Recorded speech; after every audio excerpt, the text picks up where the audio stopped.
불이 꺼진 방 안으로 들어오는 한 남성. 이 여성은 나가라고 밀쳐보지만 결국 강제로 추행을 당하는데요. 급기야 남성은 여성을 폭행까지 합니다.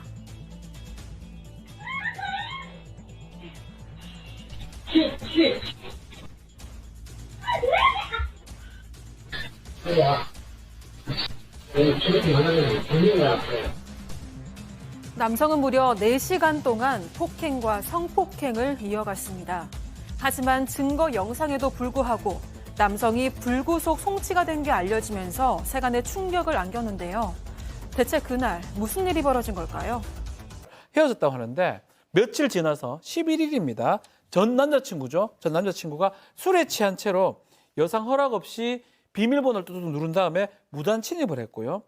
그 이후에 들어와서 폭행, 폭언을 하면서 강제적인 성관계를 했고 자꾸 협박을 해서 여성이 좀 상당히 무섭고 이른바 안전한 이별을 하기 위해서 다시 만나자는 요구를 좀 받아들였다고 합니다.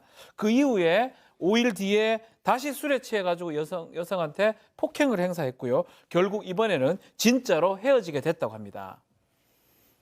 하면서 조두순이랑 사귀어라, 길에서 마주치면 죽는 거다 이렇게 위협을 하기도 했습니다. 폭행 수위도 점점 더 높아졌는데요. 피해자는 목을 강하게 잡으면서 몸을 짓눌렀고 뺨을 때리거나 베개로 얼굴을 막아서 숨을 못 쉬게 하기도 했다라고 했습니다. 이 피해자에 따르면 건장한 체격인 전 남자친구가 몇 번이나 헤드락을 걸어서 넘어뜨리는데 속수무책으로 당할 수밖에 없었다고 이야기를 했습니다. 당시 피해자는 무려 4시간 동안 폭행을 당했다고 합니다. 자, 이게 끝이 아니었습니다, 양 변호사님. 네, 그렇습니다. 저런 식으로 폭행을 하다가 결국에는 성폭행까지 했다라고 말씀 들으신 것처럼 성폭행을 당하고 피해자는 기절을 했는데 눈을 떠보니까 옆에서 저자가 잠을 자고 있더랍니다. 그러니까 얼마나 놀랬겠습니까? 경악하고 소리를 지르고 나가라고 했더니 욕설을 퍼붓고 나갔고 이 피해자는 바로 이 비밀번호를 바꾸고 경찰에 신고를 했다고 합니다. 근데 그러고 나서 저 전 남자친구라는 자가 먼저 문자를 보내가지고 사과한다는 의사표시.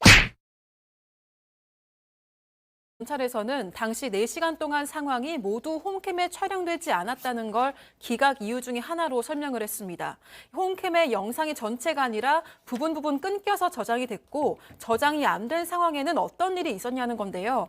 피해자는 SD카드가 없는 구독권으로 사용을 해서 몇 초에 1, 2분밖에 저장되지 않는다며 이렇게 저장되는지 몰랐다는 입장입니다. 오히려 더 맞았는데 저장이 안 됐다라고 억울함을 호소하는 입장입니다. 안전 이별입니다. 자, 피해자가 이번 사건이 벌어지기 전 안전 이별을 하려고 마음 먹었을 때 이야기를 하는데요. 얘기 들어보시죠. 제가 듣기로는 헤어지고 나서 제가 전 남자친구한테 호의적인 메시지를 보냈대요. 헤어지고 나서. 그래서 그 호의적인 문자가 뭐였냐면 알고 보니까 제가 2월 11일에 협박하에 제외했을 때 그 5일간 만났다고 하셨잖아요. 그 카톡.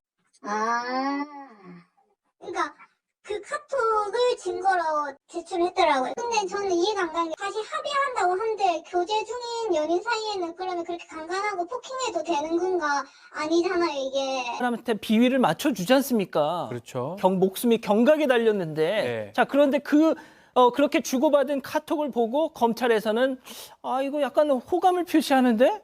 라고 했다는 거예요. 맞습니다. 뭔가 이 여성의 허락했거나 아니면 강압이 없었다고 판단했던 걸로 보입니다. 이렇게 평범한 연인 사이에 그렇게 된다면 합의된 성관계를 보기 어렵고 최근에 이제 부부 강간도 인정하는 판에 좀 납득하기 어렵고요. 자기도 억울하다는 입장을 갖다 밝혔습니다. 그리고 집에 그 피해자 집에 왜 홈캠이 설치가 돼 있었을까요? 그거 아십니까? 저 피해자는 반려동물 키우지 않습니다. 왜 그런데 홈캠을 설치했을까요? 저 인간을 만나면서부터 폭력성이 발현이 되더랍니다.